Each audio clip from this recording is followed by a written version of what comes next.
അതി തൊടണ്ട കേട്ടോ. തൊടല്ലേ.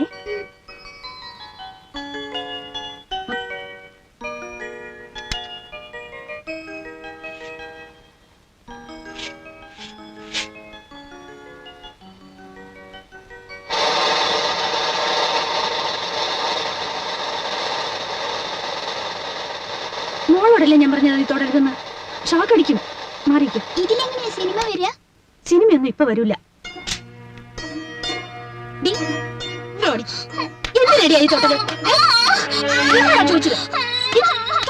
അയ്യോ ചേച്ചി, നിന്റെ അച്ഛൻ വാങ്ങിച്ചോന്നല്ലോ ആശ്രയകരം.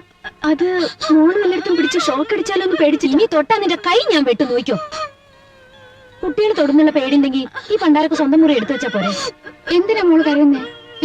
തല്ലിയോ? ഡീ കൊരഞ്ഞാലുണ്ടല്ലോ പാടി ഇവിടെ.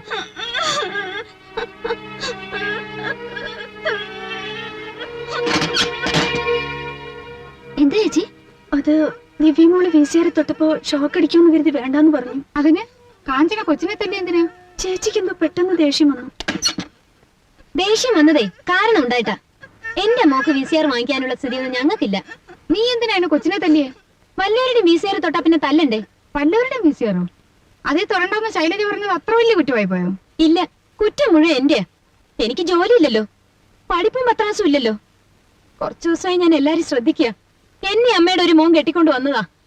ശൈലജ വന്നേ പിന്നെ എന്നെയും മോളെ ആർക്കും വേണ്ട. അതിന് മാത്രം ഇവിടെ എന്തുണ്ടായെന്നാ ഞാൻ ചോദിക്കുന്നത്. ഒരേ പന്തിയിൽ 2 തരം ഊണ് വിളമ്പുന്നത് ശരിയല്ലമ്മേ. ഇവളോട് എന്താ പറയാ? ആരെവിടെ ഇപ്പൊ ഒരു പന്തി 2 തരം ഊണ് വിളമ്പിയത്? അവളെ മോളെ ആർക്കും വേണ്ട അത്രേ. കഷ്ടം. ചേച്ചിക്ക് എന്നോട് എന്തോ ദേഷ്യമുണ്ട്. ചേച്ചേ, മോള് പോവാൻ നോക്ക്. ചെല്ല്.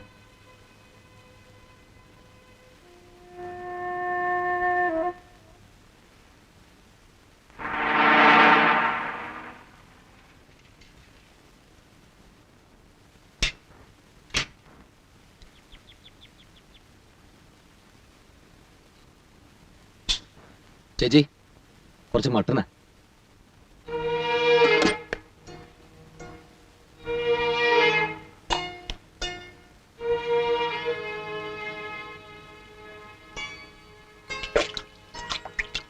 എന്താ ചേച്ചി കാലത്തിനോടൊരു പോച്ചല്?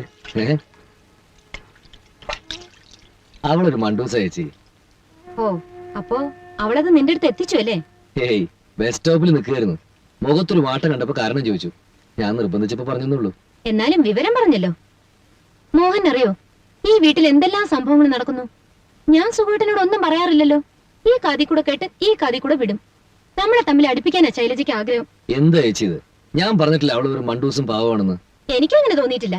ഇന്നാളെ ഒരു ദിവസം സുഖേട്ടൻ ഓഫീസിൽ നിന്ന് വരുമ്പോ അവൾ ആ നടുവിലത്തെ മുറിയിലിരുന്ന് കാലുമ്മ കാലും കയറ്റി വെച്ചിട്ട് മാഗസിൻ വായിക്കുക. എന്നാ സുഖേട്ടനെ കണ്ടിട്ടൊന്ന് അനങ്ങ. ശൈലജയോ? എന്നാ അവള് തീർച്ചയായിട്ടും സുഖേട്ടനെ കണ്ടു കാണില്ല. അപ്പൊ ഞാൻ നുണ പറയണമെന്നല്ലേ? മോനാ, അവക്ക് എന്നെയോ സുഖേട്ടനെയോ ഒന്നും പേടിക്കേണ്ട കാര്യമില്ല. കാരണം അവക്ക് ജോലിയുണ്ട്. നിന്റെ ഭാര്യ നീ ന്യായീകരിക്കല്ലുള്ളൂ. എന്നാലേ അത് അവൾ അപ്പൊ തന്നെ ഭർത്താവിന്റെ കാതിൽ എത്തിച്ചു. എത്തിക്കാൻ മാത്രം അതിലൂടെ ഒന്നും ഉണ്ടായില്ലോ ചേച്ചി. ഉണ്ടായില്ലേ പിന്നെ നീ എന്തിനാ എന്റെ മേക്കിട്ട് കയറാൻ വന്നത്? എന്റെ മോക്ക് ഞാൻ 2 അടി കൊടുത്തു. അവളുടെ അച്ഛനും അമ്മയും VCR വാങ്ങാൻ കഴിവില്ലാത്തവരാണെന്ന് അവള് മനസ്സിലാക്കട്ടെ. എന്തൊക്കെയാ പറയുന്നത്? മോനാ, എന്റെ അച്ഛനും അമ്മയ്ക്കും ഞങ്ങൾ 3 പെമ്മക്കളാ. 3 പേരെയും കെട്ടിച്ചു വിട്ടപ്പോ സ്ഥിതി മോശമായി. ഞങ്ങള് പണമില്ലാത്തവരാണെന്ന് നീ നിന്റെ ഭാര്യയോട് പറഞ്ഞു കാണും. അതുകൊണ്ട് അവക്ക് ഞങ്ങളെ തീരെ വിലയില്ലാത്തത്.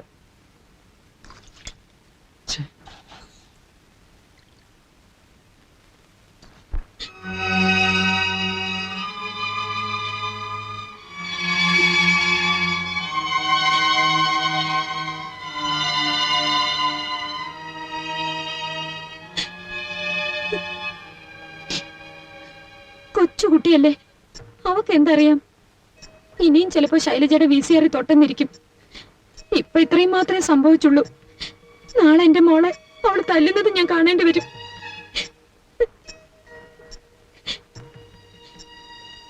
കല്യാണത്തിന് മുമ്പ് എന്റെ മുഖത്ത് നേരെ നോക്കിയിട്ടില്ല മോന്. അവനാ ഇന്ന് എന്നോട് വഴക്കിന് വന്നത്. അവന്റെ എച്ചിൽ പാത്രം വരെ കഴിയിട്ടുള്ളവളല്ലേ ഞാൻ.